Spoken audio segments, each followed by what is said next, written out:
ada Mas Muhammad Naufal Hasan dari Malang. Ya,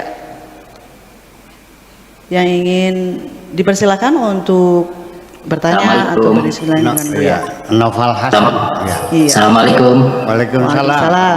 Ya, Assalamualaikum Buya. Ya, bagaimana kabarnya Buya? Alhamdulillah sehat walafiat. Alhamdulillah.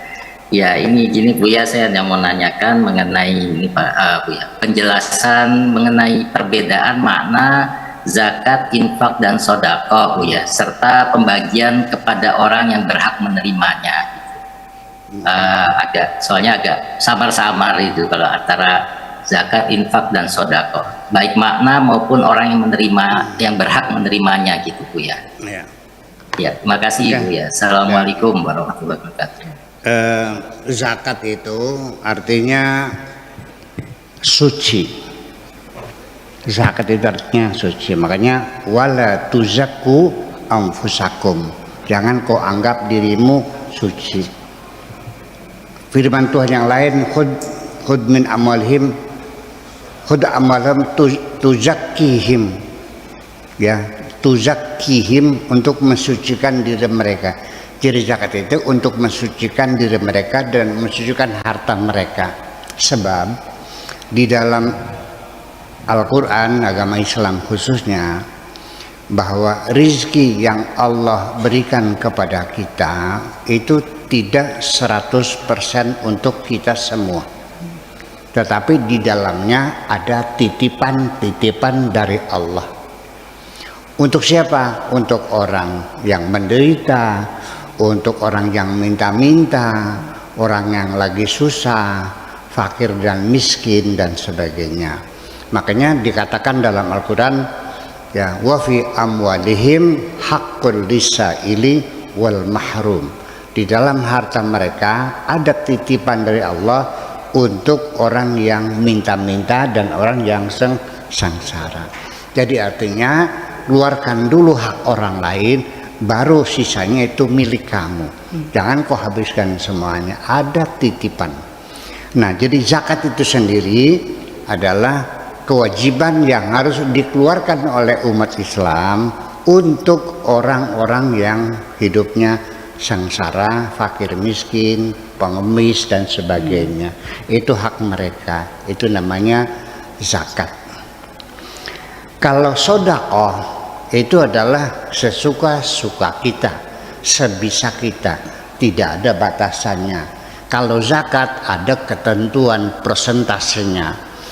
Kalau perdagangan 2,5%. Kalau pertanian, kalau airnya irigasi teknis itu 10%. Tapi kalau airnya dengan mompa sendiri, ya, dengan biaya yang tinggi, nah itu zakatnya 5% dan seterusnya. Itu adalah zakat. Adapun sedekah sesuka-suka kita, semampu kita.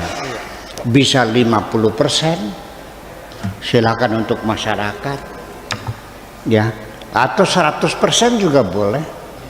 Seperti kasusnya di suatu, saya lupa ya, tapi suatu negara, seorang pelaut itu mendapatkan ikan pari atau kata sininya ikan empek, yang sayapnya besar itu 1,5 ton. Diangkatnya aja pakai kren, ya, jadi tontonan. Di karcis bayarnya itu sekian sen lah, kalau kita menjadi 5.000 rupiah menonton itu bayar. Nah, hasilnya dapat sekian juta, disumbangkan untuk beli damkar, mobil damkar, mobil pemadam kebakaran di satu kota. Semuanya dikasih. Itu masuknya adalah sedekah 100%. Ngalah panitianya, nyumbang tenaga, nyumbang bikin karcis, nyumbang jaga, duitnya untuk beli damkar. Bisa 10%, 20%, 100%, terserah infak. Dan tidak ada batasannya, sekecil apapun juga. Itu makna aslinya. Tetapi terkadang kata sodako pun dia dipakai sebagai sinonim dengan zakat.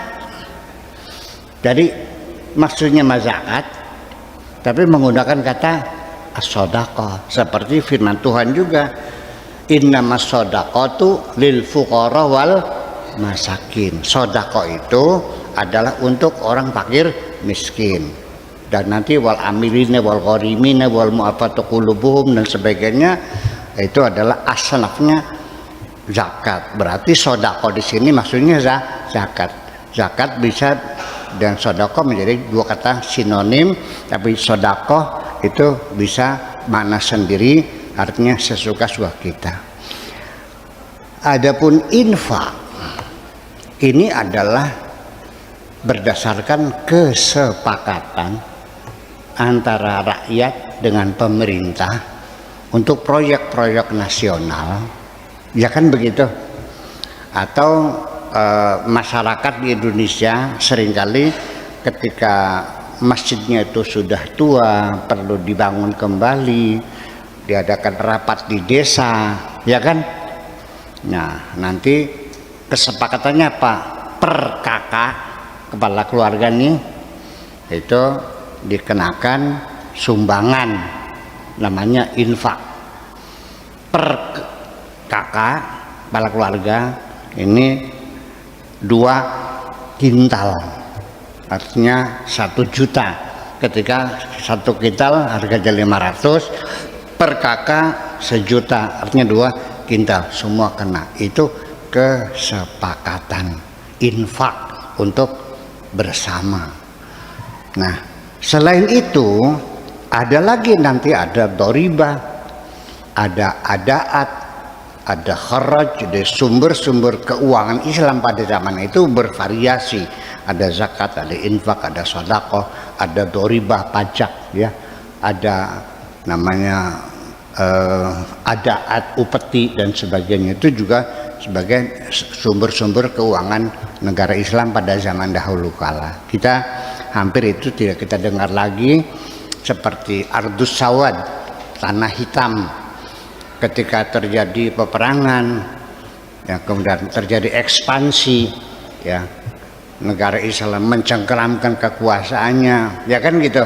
Maka satu negara itu tanahnya dikuasai oleh kerajaan Islam.